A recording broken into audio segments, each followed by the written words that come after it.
The dream that changed the village. Once upon a time, in a quiet place known as Oluwokia village, there lived a very old and famous herbalist.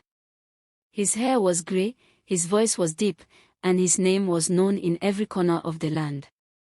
People respected him, and many feared him. Almost everyone believed that he had answers to every problem. Every day, people came to his house. Some came looking for healing. Some came asking for miracles. Others came seeking fame, success, and favor. The old herbalist attended to them all. For many years, he trusted only in his herbs, his powers, and his wisdom. Though he had heard about Jesus Christ many times, he never believed. To him, God was not important. What mattered was what he could see and control. One night, after a long and tiring day, the herbalist lay down to sleep.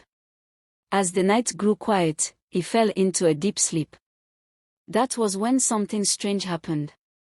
In his dream, he saw himself standing in the middle of Oluwokia village.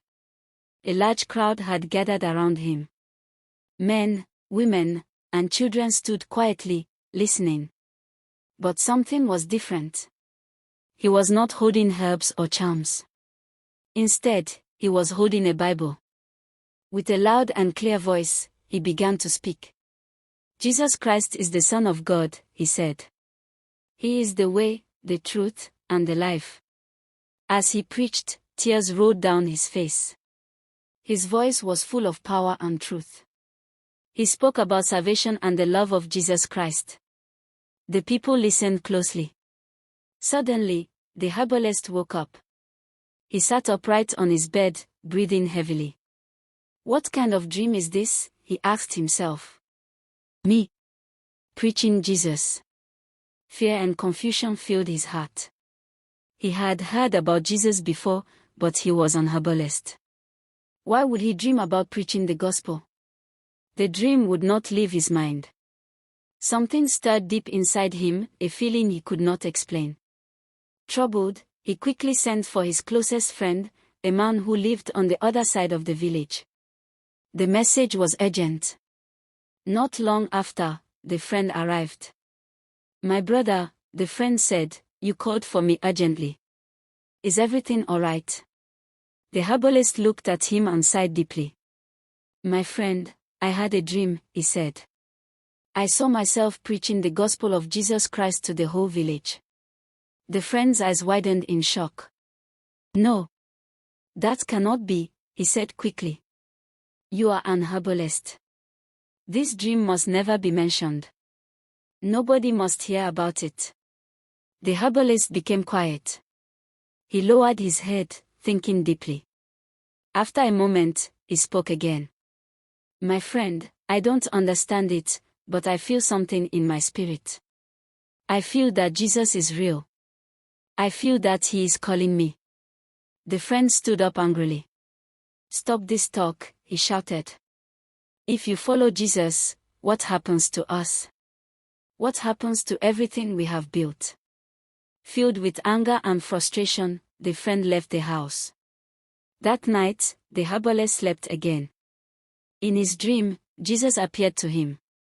His voice was gentle but firm. You have only 3 days, Jesus said. Give your life to me. The herbalist woke up trembling. His heart beat fast. He knew this was no ordinary dream. Sitting alone, he spoke softly to himself. I will give my life to Christ. Jesus is real. He sent for his friend once more and told him everything. I have decided, the herbalist said. I will surrender my life to Jesus Christ. The friend became furious. No. You cannot do this, he cried. If you do, we lose everything, the money, the power, the lies we have told people. The herbalist shook his head. I don't care anymore, he said calmly. Jesus is real. The friend left in great anger. That night, something very sad happened. The life of the old herbalist quietly came to an end. His light went out in silence. The next morning, Oluwokia village was filled with cries and sorrow. People could not believe what had happened. How can this be? Someone cried. The powerful herbalist is gone, another shouted. The friend came and pretended to mourn with the people. That night, as the friend slept, Jesus appeared to him too. You have only 3 days, Jesus said. Give your life to me. The friend woke up shaking with fear. The following day, he gathered the entire village. Everyone stood still as he spoke. People of Oluwokia village, listen to me, he said. Last night, I saw Jesus. He is real. I have given my life to Christ. The crowd was silent. My friend wanted to follow Jesus, he continued, but I stopped him. Today, I stand before you to say this: Jesus Christ is Lord. This story teaches a powerful lesson.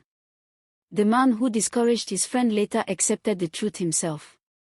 Do not stop others from following God. Do not fight the truth when it knocks on your door. When Jesus calls, do not delay.